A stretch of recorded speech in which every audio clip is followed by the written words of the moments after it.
I need sports to have to clear the room. Stand up and walk now. Hello and welcome to The Watch. My name is Chris Ryan. I am an editor at TheRinger.com, and joining me on the other line, the VJ Edgecombe of Prestige British Mysteries, it's Andy Greenwald! That's the nicest thing you've ever said about me. That is such a compliment right now. What's up, dude? Oh, I feel pretty good, man. I'm feeling like 90% happy right now. What percentage of the 90% is due to having a basketball team again? Well, 82, I think, is probably like the feeling of having a 4-0 NBA team is pretty exciting. Yeah, feels pretty good. I'm fired up about that. I'm fired up about getting to see you in London next week, which I'm really excited about. I hate to tell you this, but I had a great night's sleep last night. So I did too. I did too. Good. Okay, Andy's been having some sleeping struggles. You want to know what the 10% problem is? And I hate to use my platform here as a bully pulpit, but I have to address a major pharmaceutical corporation. Maybe. I don't even know if it's a pharmaceutical. I suppose it is. Wait, can I stop you? I feel like Tylenols had a bit of a tough time already. Like, I just let them be. Okay? My preferred nicotine lozenge has changed its coating and I think chemical compound. So I need Trump and Xi to figure this out and get me whatever thing is in these things and take away this Tic Tac sweet flavor that they've put on it, bring back my mint, and just bring back my milligram hit that I need. Can I ask you something? Yes. Now, you are... I can't speak to this world. You are on your own journey here, and I respect it from a healthy, literally distance. But I do wonder if you're going to be ultimately happier when you come over here to the UK, because one thing that I do enjoy, and this is me trying to relate to you, know what you're gonna say.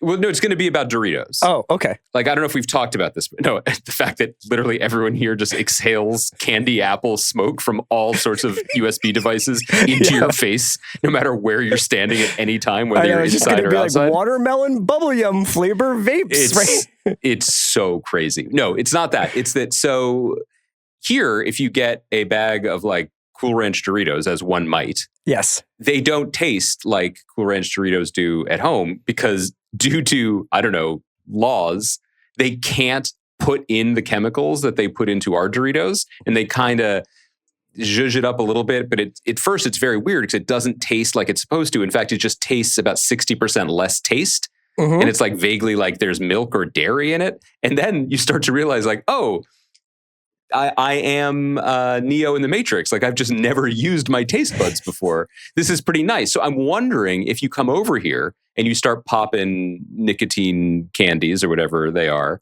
you might appreciate a different flavor profile.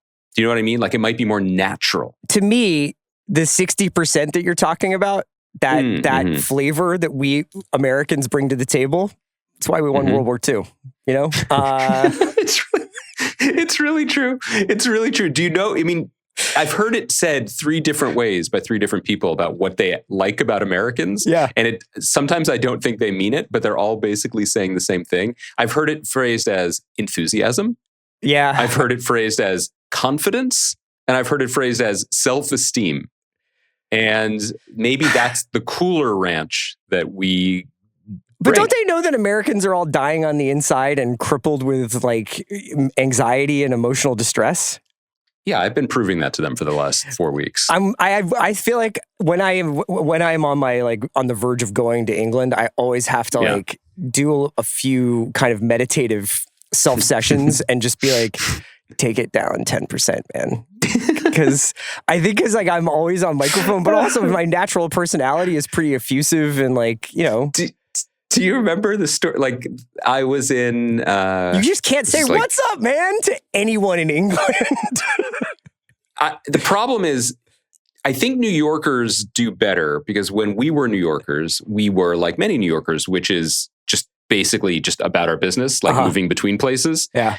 And then I've talked about this, how like within 8 days of moving to LA, I became so soft that when I returned to New York, I went to buy a bottle of water at the bodega and I was like, how's your day doing, friend? And the guy looked at me like I had just like asked to see pictures of his children nude. And I realize now that like the California part, that's so the American part. Yeah. So like when we were here after we went to that Norway thing a year and a half ago, and we were out in the countryside, and it was a small pub, and like was standing by the kitchen to like ask for, I don't even know what it was, like silverware or something. And there was a woman next to me, and she was talking to the chef saying how she really, really wanted to get a pepperoni pizza, but I was there first. So, what did I need or whatever. Uh-huh. And I said, oh, I'm sorry. I'm just here to get a big bowl of pepperoni. Did you really? Because I thought it was like, yeah, I was like sort of, and she sort of looked at me and she went, humor's a bit pushy, isn't it? It's like, I didn't know that. I thought we were all just having a good time. And no. It happened again. I bought an umbrella the other day because, newsflash, it's fucking raining. Yeah. And I finished up my interaction with the woman, paid for it. And I was like, she said, please, have a good day. And I said, thank you. I'm glad that this is the first time I've ever planned in advance for anything. But she just stared blankly at me. Do you think that if we went into Rough Trade Records or Foyle's Books or someplace in London and acted like the real mom and pop shops, acted like a British person, right? And first of all, I don't like your like slight disparaging of British institutions like Foyle's and Dishoom. Like when I go to Dishoom, I feel like you roll your eyes. Second of all, I don't roll my eyes. Dishoom is a treasure. There are other places, but go on. Yeah, all right. When you go in and do you think if we tried to act more English when we bought something and we were just like, ta, and then walked out, would they be like, a bit of a fucking prick, isn't he? I think they're saying that all the time, regardless of what I do. Even if we were like, hey, thank you so much, man. But, by the way, this happened on the tube yesterday or the day before, packed tube train coming back from work. And there was a couple, clearly they were, I think, I was on one of the lines that goes to the airport, and I think it might have been the Lizzie line or whatever. And so there was this couple, and they had suitcases, and came to the stop, and they were stressed, and they were like, excuse us, so sorry. And they were leaving the train car, and the woman of the couple left her suitcase. Oh, no. And I said, sir, and this is how fast I was, dude. I said, your case. I didn't say your bag, because that's not what it is. I said, your case. Yeah. And he looked at me for a second, and the look on his face was, why are you bloody talking to me right now? And then did you say to him, sir, see it, say it, sort it. Come on. I didn't say it. I lived it. He then saw it and he was like, oh dear God, thank you so much. And he carried the bag off. He wasn't actually the guy. He wasn't Stephen Fry, but regardless, he took the bag. And then I was just like, this is an incredible thing. Like I saved their entire trip or foiled their terrorist plot. Either way. That's right. Either way. I won. And I don't know if I did that because I'm a pushy American. That in history will just have to judge me. We're going to find out. If you enjoyed this cross-Atlantic banter, get ready because we're going to both be in England next week. And also, this is thematically appropriate for today's episode where we're talking about the finale of Slow Horses Season 5, as well as the first 2 episodes of Down Cemetery Road, which is the new show on Apple TV. That is adapted from a Mick Herron novel, not the Herronverse. The Herronverse, and stars Emma Thompson and Ruth Wilson. And I was quite charmed by. I can't wait to talk about that. We also have the penultimate episode of this season, and perhaps the only season, I don't know, of the Lowdown. But Andy, first I wanted to just circle back, take the wagon back a few miles, and talk a little bit more about Taylor Sheridan. Yeah, some more details, some more reporting has emerged since our breathless coverage the other day. I have been greatly amused by the reporting about this to come out after Matt Bellany's initial reporting, because I think that you can detect a fair amount of, hey, we need to get ahead of this part of this or this part of this, both coming from the Sheridan camp and from the Paramount camp. So depending on what you're reading, you can almost feel the thumb being pressed down on the nerve center of the piece of like, hey, make sure you know that he spent a lot of money, or make sure you know that he didn't like that they cast Nicole Kidman in this other show, et cetera, et cetera. My favorite detail by far to come out of all of this is that Sheridan's deal with University is reportedly worth $1 billion. I mean, He watched Austin Powers recently, I think. So his agent is Dr. Evil. Yes. He was like 1 billion. It is apparently contingent on him making 20 television shows. Seems doable. I wanted to know, how many Taylor Sheridan shows do you think we could come up with right now? Oh, my God. I mean, I already said one. I said bowl of pepperoni 5 minutes ago. That's one down. You got 19 to go. No, I mean, because like it's harder than it looks. Because every time he announces or a rumor comes out about a show that he's doing, I'm like, I can't believe he's doing this. This is amazing. But also, like, I, for some reason, wouldn't have had the bravery or the courage or the creative foresight to do this. Did you know that there was a show that he had been working on at Paramount called The Correspondent, which was about a correspondent who was going to be covering the war in Afghanistan? Okay. That sounds good. What else you got? I think that you and I our time would best be served trying to figure out different iterations of his Dutton family by the year series. So obviously he did 1883, which is, I think, a lot of people still consider his best work. He did 1923, which had a kind of morbid, like sadistic kind of vibe to it, in my mind. But we haven't gotten anything else. But if you told me right now that one of his projects that was like, you know, had a blinking green light, as they say, was just called 89, and it's Jack Nicholson and Warren Beatty sitting on a porch, like, I would believe that. You know what I mean? Like that is the method, right? Yeah. It's just like pick an area, as we say in the industry, a story area, and then throw money at famous people to enact it. I don't know. Like, we have to come up with like a Taylor Sheridan series generator as like an app kind of, because you could basically say, like, take this character who has done this very specialized thing and is at like a kind of middle upper tier of management of wherever they are. So the Zoe Saldana character in Lioness, or Billy Bob Thornton in Landman, and then dump like a ton of family stuff on them, as well as some extraordinary kind of, you know, okay, right. So basically mechanics. Like the comptroller, right? And it's just like Dallas, Texas. And it's Charlize Theron. You were going to talk. It's going to be like Brad Lander's show or something. Who's the comptroller of New York City? Yeah, I would watch that show. I'm trying to help Taylor. Okay. So he takes middle management job. You're not the mayor, but you're also not on the city council, and you control the book. So you're kind of the land from man Taylor of the Sheridan, urban land. Krasner, the story of a DA trying to disassemble the carceral system. Let me be clear. That is not a show that Taylor Sheridan would make. He would make a show about, who's the guy that just, our DA in LA, Hockman. Yeah, Hockman. Right. Like one DA elected to undo what the liberal DA did in the 2 years of, Yeah. Yeah. ACAB. All cops aren't bastards. All cops are bodacious. This police show set in Hawaii in the 1980s. No. It's fine. It's yeah. No. Yes. Look. It's a smart. If it's $1 billion, but it's, you know, it's contingent. It is, you know, it's like the deal Embiid should have signed, right? Where it's like you get $200 million. We're all feeling good about each other right now. I'm feeling so good. He's such a cheerleader. I'm just saying that, like, it should have been maybe like tied to some achievables.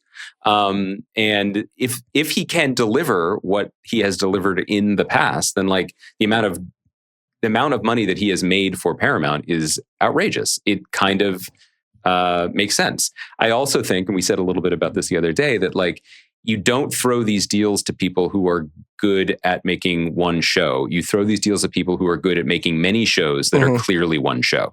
You know, like we all know if a show is Shonda Rhimes. We know when a show is Ryan Murphy. Like there are things that are instantly recognizable, or a vibe that you can slip on like a glove, and that is Taylor Sheridan.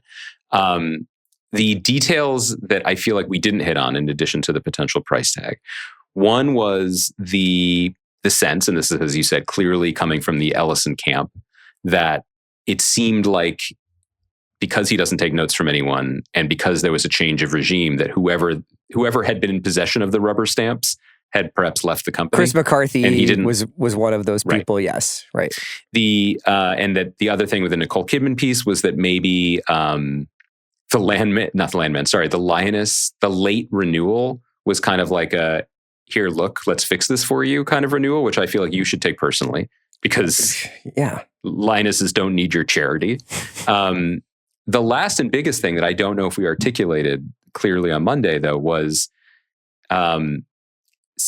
offering Taylor Sheridan $1 billion and remaking the streaming landscape for a product that will not arrive for another 3-4 years is a remarkable show of commitment to the Peacock streaming service and NBC's overall strategy. So is buying NBA rights. You're right. Like they were pot committed, but that they just doubled the size of the pot. Like it is just an outrageous outlay. But, considering that we constantly made comments over the last year about like there being inevitable consolidation, that some of these streamers aren't going to continue to exist. This is a pretty radical line in the sand that there will be, at least this one. I do wonder whether or not we'll see anything like even close to what HBO did with True Detective, where they had a bake-off to see if anybody has a take on what was Nick Pizzolatto's series, and if that will happen with any of the Taylor Sheridan universe with saying, hey... Which is the one you would throw your hat in the ring for? Well, here's the thing, is you basically have this series of Dutton family stories told over the course of generations, year by year or decade by decade. You've got the poet laureates of the 1980s in the building already. Let the Duffer Brothers make 1989. Whoa. What was going on with the Duttons in the John Hughes era? That's so good. That's really good. Just a bunch of people sitting around talking about how good Reagan is. Yeah, it's just a bunch of people very satisfied. They're just like, this guy's awesome. This is awesome. All the hippies are gone. Yeah. We did it. That would be... But it would be kind of funny if they just started letting people be like, okay, what do you think of, what do you have for like a Yellowstone spinoff? I don't know if they're allowed to, because obviously Sheridan and 101 probably had a pretty unique deal. I don't imagine that they can continue. I mean, do you think that stuff is Paramount's IP? I think that would be really complicated. I don't necessarily think that's the case, no. Okay. Like True Detective was Warner Brothers production for HBO. It's in-house, right? They bought it and they made it. I believe, unless I'm forgetting some detail, it was maybe anonymous content is involved, but that's the case. But I don't have an answer. There clearly are answers out there that we could find, but I think that David Ellison has the chance to do the funniest possible thing by like, I don't know, having Rachel Sennett like be the next Lioness. I don't know. Or just rebranding the universe as like Hillstone, and it's just about like a nationwide chain of incredibly consistent good restaurants. That's right. But with Kevin Costner back. All right, so we have a couple of shows here to talk about. We can talk about the new one, the finale that we got, or the Lowdown. I'm going to leave it up to you. Why don't we do Horses Cemetery Lowdown? Did you find, because you had sort of raised a few flags. You threw a few flags on the last episode of the penultimate episode of Slow Horses.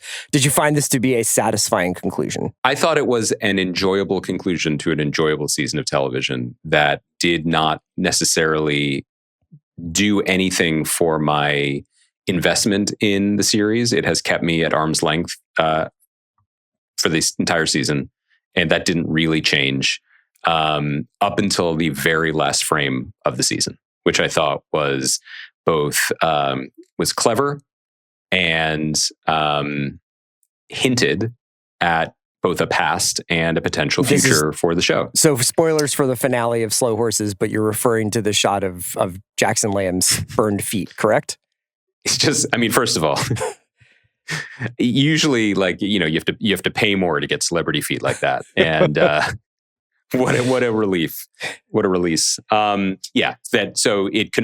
talked about this the other day, but or when it came up, like the hinge point for the season for me, and honestly, my relationship to the show, not as someone who's going to bail, but as someone who is just kind of enjoying it as a comedy versus something a little bit deeper than that, was the long, gripping monologue that Gary Oldman delivers about an agent captured by the Stasi and the death of his love and his torture at the hands of the opposing forces. And Standish asks, is that you? And he was like, don't be daft. I made it up. Yeah. And it was a brilliant performance. It's a brilliant scene, a brilliant speech. And the end of the season confirmed for the audience, not for any of the other people in Slough House, that most likely it was true. That was his life. That is his background. The show needed that, honestly. And it did also need just another glimpse of something that I think did exist a little bit in the first two seasons, which is why he does any of this, why this is important to him, what he feels he is owed, what he sacrificed to get this far. And, through a certain lens, the actual human emotion that he feels for the cast-offs, that he does think it's important to keep them for whatever reason, whether it's to keep them safe, whether it's to keep them... Yeah, exactly. Sometimes from themselves. So sometimes you got to do that. Like, that just felt like good brand management, right? Like, it can't all be one-liners and Jaffa cakes. So I appreciated that. And, the way that the finale unfolded with the terror plotline going one way, the actual last attack going another, and then the sting of the bee, like that was it's all so well done that it continues to feel churlish to complain. But it was, for me, the season started as a 7 and ended as a 7, which is higher than a lot of shows get. Yeah. And I think coming off of the previous season, which was probably for Slow Horses' standards a 5, to me. I think it's fair. I thought that this was really gripping. I've said before, and I apologize to our listeners who maybe find this to be not consistent with their experience of the show, that I watched this pretty much as a binge on the screeners. And my experience with it was much more like a 3-hour thriller than it was, or 4 or 5 hour thriller, than it was a episodic week-to-week, 6-week television experience. And I think that greatly aided the feeling of propulsiveness and also the consistency of the tone. So I found it to be just a remarkably tight and fun experience, but I think a lot of it did have to do with the way I watched it. I don't want Apple to start putting these up over the weekend and just let people, it's cool that people get to watch Slow Horses over the course of a month and a half. And I think next season I will effort to do that way. But I found it very addicting. I do think your point is really well taken, though, which is that the very things that sometimes are rewarding about a show can become a little bit of a liability. And I think part of why I like Slow Horses over the last couple of seasons, or at least the first few seasons, was that it didn't get weighed down in its own trauma motivations for characters. Totally. It was about people making mistakes. It was about people who perhaps were losers, or perceived themselves to be losers. And it was about an institution that, for comic relief, but also for reasons that we don't quite understand, need to keep this way station of spies around, And when you get to the 5th season of that, I think you just kind of wonder, why is Jackson being such a fucking prick all the time? What's the deal? And when you start to see even little glimmers of, obviously Catherine's boss and River's grandfather and Jackson all had some Germany stuff going on. And that's probably why Jackson's so mean to Catherine and was the meanest you could be to her boss, and why he has this strange relationship to River because of what River's grandfather may or may not have done to him in your imagination. I think it starts to suggest a deeper experience of this show that I would like for them to lean into. Yes, I would add one other thing, which is, to your point about the things that are strengths can start to feel like overly familiar over time. One of the strengths of the show has always been, and I imagine will continue to be, the unsentimentality about the turnover. That said, I think Slough House is a bit stripped to the bone right now. It is lacking internal dynamics that have helped past seasons. So, for example, Shirley was a very compelling character to me last season when she was basically paired in a two-hander with Marcus. Marcus is taken off the board last year. It's what happens with this show. And she didn't have a dance partner this year. And she didn't really make much of an impression because of it. Roddy is an absurdity and a completely comic character who was, I think, probably overly showcased this year. And who is he playing off of other than everyone in terms of being exactly the same? Sure. Similarly, what's her name leaving for this season, but potentially coming back? Louisa, yeah. Yeah, like I don't necessarily buy that she and River are like one true pairing. No. But at least there was some frisson of something, of wanting, of neediness, of connection. And look, the benefit of the evolving and fluid cast means that each season of Slow Horses theoretically has the right shape to fit into the plot that McHarren and now Will Smith and whoever's taking over from him want to use. But I think I'd like a little bit more. Second point I want to ask you, because I actually got some pushback on this from my English colleagues, which was that I did find what's his name? Nick. Is this like your English colleagues, like the guy who sold you a Brawley, or the English colleagues? Like no, my work colleagues. In your community of writers. Yeah. Okay. No, what's his name? The comedian from Ted Lasso who plays the mayor. Nick Mohammed. Nick Mohammed. I was like, that was a choice to cast a small, pleasant comedian as the mayor of London, and it immediately took me out of any plausibility of those scenes. They were like, you haven't been in London long enough to understand that this is how our politicians work here on a civic level. Yeah. That said, I think I need to have more of I need to go a little more native or have it explained to me again, because I just feel like if a city was roiled by a massive mass casualty gun violence attack, and then there was like a healing moment that the mayor came to, there might be a television camera there, or some press, or more than 2 security guards who are very bad at their job. Right. You know what I mean? Like, it's just, the thing about the season is just like, you lay down a marker with Abbotsfield, and then you just try to keep pushing that button, even though the rest of the season fights the credulity of that. For what it's worth, the season 5 usage of the terror plot being rooted in English colonialism and the intelligence services kind of cutthroat abandonment of people in Libya, and then I enjoyed the usage of Claude, of the Whelan character. I thought like kind of playing on his self-belief was a good piece of writing, and I really enjoyed. Sorry, I forgot who plays Whelan again. James Salas. James Salas. Yeah, I thought he was quite good this season. This next season of Slow Horses, as Andy informed me after his incredible piece of Googling, is based on not just one but 2 McHarren novels. So it's Joe Country and Slough House, and it features our boy Kyle Solar, Cyril from Andor. That's so sick. Some role to be determined. It looked good. It looks great. I have season tickets, man. I'm so happy that this show is seemingly going to last for 10 seasons and 60 episodes of television.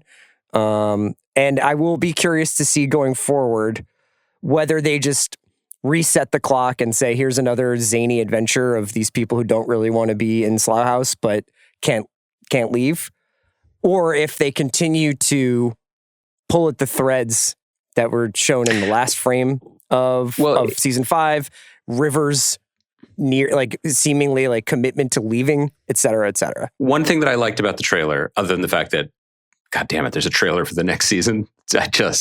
We used to make things in this country and now they do it all over here, was the fact that from what I could gather from the trailer, having not read the books, the plot of season 6 is about action and plot related to Slough House, not Slough House getting incredibly lucky and solving all the international espionage, that MI5 can't do for itself. Yeah, you know what I mean? Like, it centers, in the language and the parlance of the day, Slough House in a way that I think probably will be helpful for the story, because you can't, at least maybe not until season 7, you can't do another story where it's just like, the fuck-ups figured it out before you did, again, dummies. Or they've inserted themselves into an international incident rather than one of their own has been taken or, killed or whatever. Do you know the other thing that I love about these trailers is they show the trailer and I'm like, oh, everyone has a different haircut. I know. As if it takes longer than 2 weeks to change your hair. But there's something about it that makes... Shirley's new hair, I was just like, okay, Shirley. I've come to equate hair changes with massive delays in production. That they had to just work with what the actor had done in the 3 years since they last filmed, as opposed to them just walking into wardrobe on day one and then being like, yeah, how about shorter? And then going, right. Yeah. So it's very exciting. Very exciting. Since we're on the topic of Mick Herron, let's talk about Down Cemetery Road. The first 2 episodes of this show went out today, I think. Today. So we won't get we're recording Wednesday. So. Heavily into spoilers. I think you and I agree. I recommend the show. Now, I was fascinated to see the little sprinklings of Mick Herron specifically, and this is adapted by Morwenna Banks, who's worked on Slow Horses, as a writer on the Slow Horses staff. Who is also, by the way, a quite well-known comedian and the voice of Mummy Pig on Peppa Pig. Just for the Daddingtons out there. Damn, is she caking up off that, you think? I want to say yes. Yeah. But, you never know with voice acting gigs. You never know what contract you sign. Because is Peppa Pig one of those things that has 53 seasons? Peppa Pig is extremely enduring. Peppa just had a new sibling. Peppa's still cooking. Oh, man. Way to go, Peps. So Morwenna Banks wrote and I believe ran the show, and Natalie Bailey directed the first 2 episodes. It's based on the Zoe Bohm series from the Slow Horses author Mick Herron. This is a private detective working in Oxford. It's played by Emma Thompson with a spiky silver haircut. This pilot episode, or the first episode, and to some extent the second episode, really grabbed me because almost 6 minutes in, you are deep within a conspiracy involving the Ministry of Defense, involving private detectives, involving the Oxford sort of community of hospitals and police departments. A strange explosion happens at night, interrupting a dinner party being hosted by a woman named Sarah Trafford, who's played by Ruth Wilson. She's like an art restorer at a local museum. Yep. And she's married to a finance guy. They're hosting a dinner for his work that is attended by a couple of kind of hippies that they know from around Oxford. And it's not going very well. And sort of at the peak of the dinner falling apart with arguments about politics and woke cancel culture, there's an explosion that shatters their window and blows the lasagna everywhere. And it's a big moment. And they run down to the explosion site. To be fair, the lasagna was already pretty blown out. It seemed like it was singed, yeah. But with those British produce, and maybe it's persevering through that. And they run down to this explosion site, and there unspools a mystery where Sarah basically gets it in her head that a girl who's been injured in the explosion is a girl that she had a previous attachment to after seeing her on the road the other day. Yeah, a child, a little girl. Named Dinah. It kind of, the more you talk about this show or the more you try to explain the plot, probably the less sense it makes and the more far-flung it feels. I just thought that this was expertly done. And also totally agree. Entertainingly written with just enough of the, I guess, Mick Herron, also by way of Iannucci, kind of spiky dialogue that elevated it beyond just a pulpy page turner. What did you think of the first couple episodes? I loved the show. I was totally charmed by it. And I loved it for 2 reasons. One is just the sheer professionalism of it. There are moments in the first 15 minutes of the show is a masterclass on how to make producible screenplays in 2025. It starts with our main character at her job, telling us about her, telling us about what she notices and what she doesn't, setting the scene, and then she bikes home and we realize we're filming this in Oxford, which is incredibly beautiful. And at least to my knowledge, I mean, it's probably different over here, but and also some of the sound stages where they shot Criminal Record. I mean, there's some of the interiors. But I'm saying, but when you see Oxford on screen as an American, it's either a Harry Potter movie or it's a period piece. It's rarely oh, this is actually a college town and that has these incredible structures in it. And she's biking home and she's basically the living embodiment of the Toast catalog, deep cut for English people who like clothes.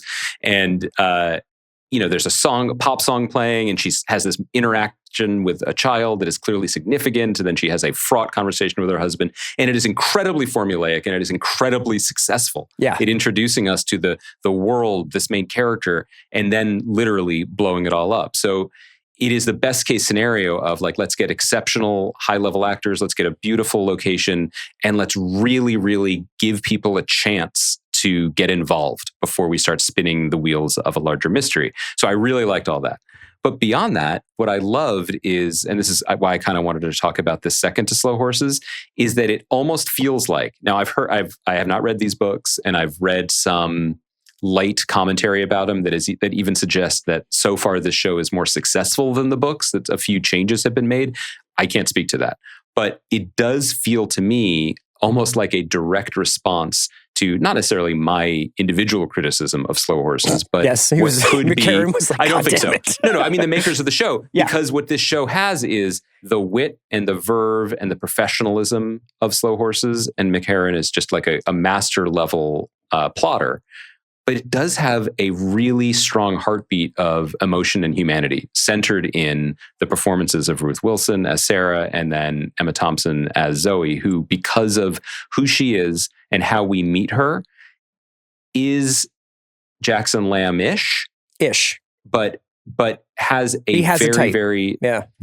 but she has a very specific, I don't want to say reason, because I've only spent 2 hours with her, but I understand why she is the way she is in a more active, emotional way that I'm really, really, really, really enjoying. And I just think beyond that, like the plot and the levels of plot are pretty ingenious. It's a really exciting way to tell a smallish town mystery story, but one that has tendrils that go quite literally all the way to the top. There's sort of two shows happening within this series. There is the Oxford mystery with Sarah and Zoe. Then there is this sort of the thick of it-esque Ministry of Defense show with Darren Boyd, who is he 6'9"? I don't know. But for what it's worth, when you Google in the UK, it told me that he is 1.93 meters. And I'm like, you could have just printed this in fucking Magyar. I have no idea what that means. But then I Googled what is 1.93 meters, and he's 6'3", which suggests that Adil Akbar, who's a great actor who plays Hamza, he might in fact be quite small. But either way, it is a brilliant pairing between the two of them that has a lot of power dynamics just in the visual imagery. Yes, there's just like bar after bar of great dialogue between the two of those guys. The other thing I was going to mention to you, and I saw the Vulture recapper pointed this out in some way, but I fully agree, and it occurred to me, the sort of inciting event of the explosion happens, I don't know, 7 minutes into the show. Right. I was so nervous that it was going to be like 2 weeks earlier. Oh, that was going to do that. Yes. No, it didn't do it. At various points over the course of the episode, we were going to find out that Sarah had, we were going to get like a full flashback of Sarah's childhood, because there's a really lovely exchange where somebody is like, why do you care about this girl so much? Is it that she reminds you of your child? And you're like, okay, did she lose the child you want to have? Yeah. Or did you lose a child? Or can you not have children? Like what? And she's just like, no, it kind of reminds me of who I was. And I was like, great line, says a lot about a character without actually saying anything. And we keep it moving. And this show just has a really nice rhythm to it, and it's not tripping up by being like, well, we better show a black and white flashback of her childhood and her doing a similar activity as this girl so that we know why she's obsessed. She's obsessed. Now in the book, apparently she gets obsessed with this because she's bored. She doesn't really have a lot going on in her life. She doesn't have this keen eye for detail that I think will come in very helpfully throughout this mystery. But I just really thought like it was good for the things it wasn't doing. I appreciated the things it didn't do. That's a great point. Yeah. I will also say, I think you were right to frame this conversation as non-spoiler. But I do want to shout out the great British actor Adam Godley, who plays Zoe's husband, who is kind of an extremely mild-mannered, low-stakes, jazz-loving private eye. You may remember him as getting seltzer in his eye in Succession on election night. Yes, or you may have seen him in the Lehman trilogy, who Tony nominated. You may have seen him in Breaking Bad. Where I think more people probably saw him in Succession than the Lehman trilogy. Well, but then I said Breaking Bad. Did you see the Lehman trilogy? No, I wanted to though. Oh, okay. Does that count? Do I get theater cred for that? I'm just saying that like he's a celebrated such stage confidence. actor. I'm like, damn, Andy saw the Lehman trilogy. Yeah. I mean, it's not beyond. Brother, I'm a podcaster. Yeah. Say things with confidence. That's literally the only job requirement. Be a man in his 40s who's confident about his opinions. The check's rolling. It's fucking great. He was Breaking Bad. He's Walter White's like business partner initially. And he was also really good in The Great. Anyway, he's always good. And when he shows up, it's just a reminder, kind of like the deep bench of great actors here in the UK, but also like it's just choosing to fill every corner of the canvas. Shout out Sarah Trafford, art conservationist, with color and with specific decision making.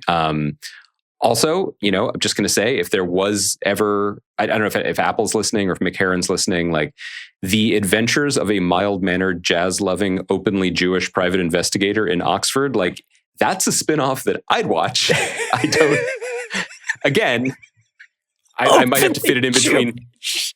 It's true, fucking true. Like they there's a menorah on his shelf. Oh my God. I'm just saying. You fucking cracked me up, man. I might not have time with all my viewings of the Lehman trilogy in the West End, but if you were to greenlight that show, I would happily watch it.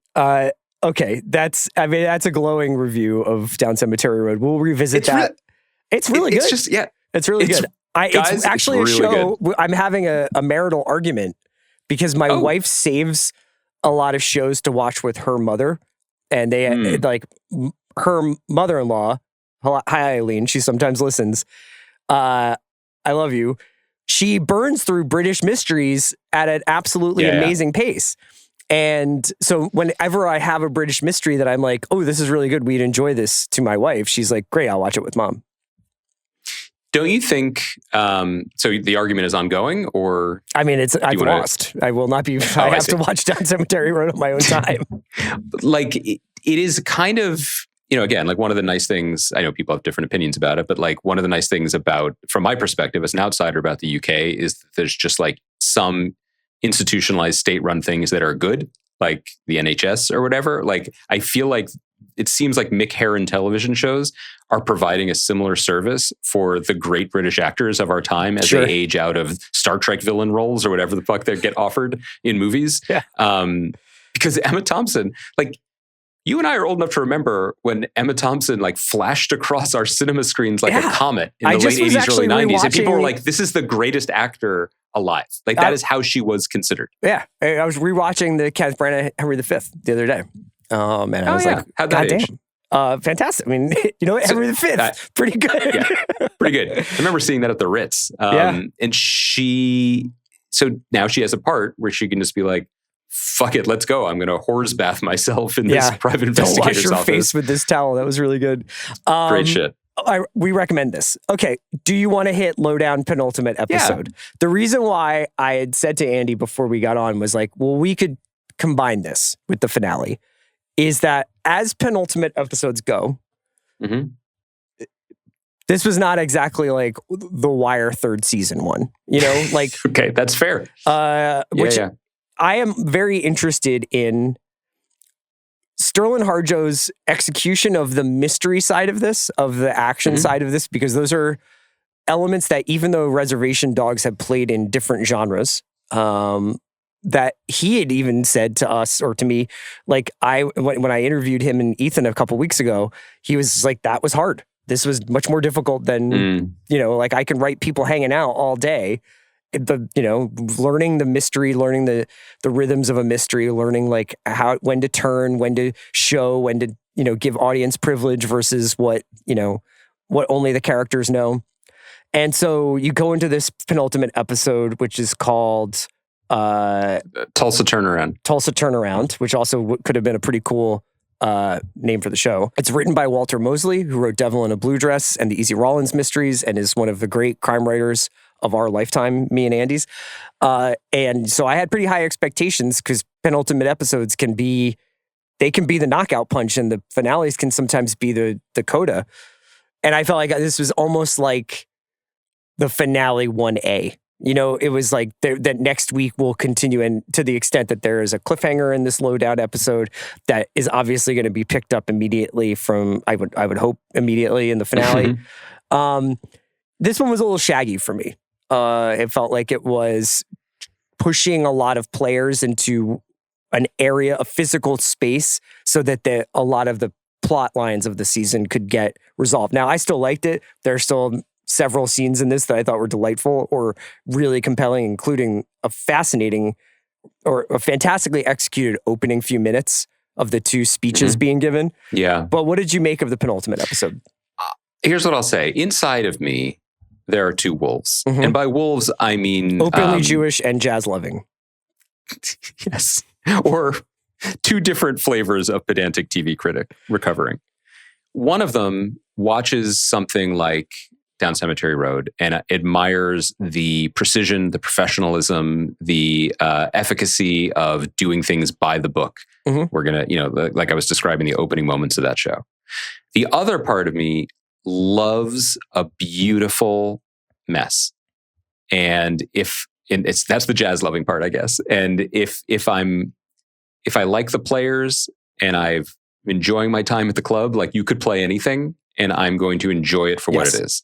I say that not because there was anything bad about this episode. In fact, there were moments of real beauty, I thought, and real profundity about the nature of America and land and who owns what, and relationship between races, relationship between white people, and guilt and culpability and ego. And frankly, one of the most affecting father-daughter scenes of recent memory. It was really good. It's a beautiful scene, and it's really played incredibly by Ethan Hawke and Ryan Kiera Armstrong, who plays Francis, where he says he's absent because he wants to be the kind of person worthy of his daughter's admiration. And she just shakes her head and says, "I've always admired you," and walks away. But there's a great little exchange that they have where he's supposed to be at this PTA meeting that he shows up late for, and his ex is there with her new fiance, I think, even though she had said that they had broken up. And they're doing it, and it almost feels like a punctuation mark at the end of a sentence for him, where he walks in and he realizes that he is actually going to be replaced to some extent, and all for the better. And as he's walking out and Francis confronts him, he says, like, I'm not going to be the guy who takes you to like soccer practice or whatever, or shows up for every single thing. I'm going to basically be the kind of person that I'm parenting by showing you what good values are. And I think throughout this episode, you know, it's interesting. Lee espouses very good values, and he talks about, like, I can't see an injustice take place without speaking up. And he says this to two black men who live in America. He gets Graham Greene's character killed, you know, and he storms into a church waving a handgun. The scene with Francis was also perhaps affecting to me as someone who is working 6,000 miles away from his children for multiple weeks to be worthy of either admiration or to be able to pay for summer camp. But regardless of all that, what I'm trying to articulate also about the mess was that I know nothing about production, post-production, anything about how the show got made or what the intentions were for this episode. But there are certain things that as a viewer, if not someone who's worked in the industry, you can point to when something hasn't necessarily... Sometimes things can get better when they don't hit the initial target, but you can tell that something wasn't the initial target by certain benchmarks, one of which is a radically different runtime than the other episodes. And this one was about 10 minutes shorter than other episodes have been this season. One of them is an enormous amount of work clearly done in post, where scenes are laid on top of each other, or there's ADR. Things are combined in ways that were unlikely to have been combined at the script stage. Now, there are filmmakers who that's how they make their movies. They find it later. Yeah. And Sterling is a filmmaker. But so I think a good example of that for our listeners, if they're wondering what you're talking about, would be when Tracy Letts' Frank character goes to meet with Graham Greene at Whispering Pines, and Tracy is awesome in this. Like I really like this idea of a guy who's just like at once evil but also in too deep. And everybody's got a boss in this show. Yeah. He goes up to Graham Greene's door, knocks on it, says, "Can I come in?" I think in the intervening moments and scenes, Ethan Hawke goes to like 3 different locations with Killer Mike and does like 3 different things. And then we pick up the action as if Frank's just sat down with Graham Greene's character. And it's like a time thing. And then Ethan Hawke and Keith David arrived almost in the nick of time to that conversation. That would not have been... Keith David Googles information about the church that then overlays the website over what he's looking at. And then he goes to a place and there's this very dreamy, like someone's being tarred and feathered. And so it's complicated and there's a lot of stuff. And it's always interesting to me, maybe we'll get to talk to Sterling about it. Like, is this an example of an overstuffed script that ran too long? And so they combined things. Is it something they just found in the edit? Did they not get something that they had to write around? My point is, when you're all in on a show that has something profound to say and has an artistic way of saying it, I let go of the wheel, man. Me too. Like I just think this is a really, really compelling show. I think it's a really entertaining show. And I think that what he's doing is very affecting in ways that continue to surprise me. Like, I didn't expect the episode that had the confrontation between Native activists and Kyle MacLachlan's Governor. Kind of well-meaning, but but extremely inappropriate gubernatorial candidate. I didn't expect that episode that had that kind of polemic to be the one that had the father-daughter scene that knocked me on my ass. Yeah. But that's what this show is. Yeah. So it made me excited for the finale, and it also made me incredibly pre-sad if the finale is the finale. We don't know. I just really hope it's not. Yeah, I would love for this show to get to the point where I get tired of I get suspicious of the repetitiveness of the moves, like we are with Slow Horses, maybe, or as you've pointed out. I would love to be 4 seasons into the Lowdown and be like, that Lee keeps stepping in it, but this has been such a gift, and like even the moments that probably go by in a blink of eye, or are just choices that they make, details. The bar that Tracy Letts meets Gene Triplehorn in is so authentically Tulsa.